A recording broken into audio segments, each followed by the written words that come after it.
بسم اللہ الرحمن الرحیم۔ آج ہماری ویڈیو کا عنوان ہے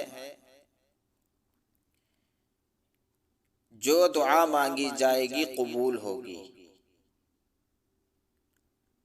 حدیث شریف میں ہے کہ مندرجہ ذیل کلمات پڑھنے کے بعد جو دعا مانگی جاتی ہے قبول ہوتی ہے۔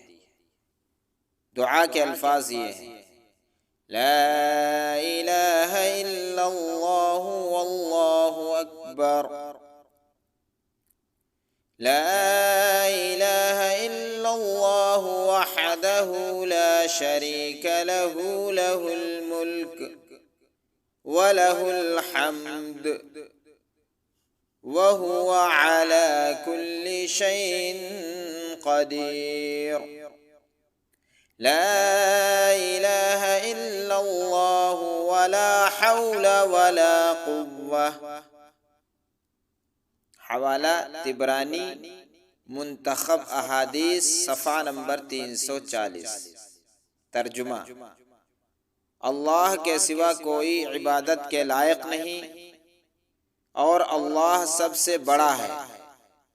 اللہ کے سوا کوئی عبادت کے لائق نہیں، وہ اکیلا ہے، اس کا کوئی شریک نہیں، اسی کا سب ملک ہے، اسی کی سب تعریف ہے، وہی ہر چیز پر قادر ہے۔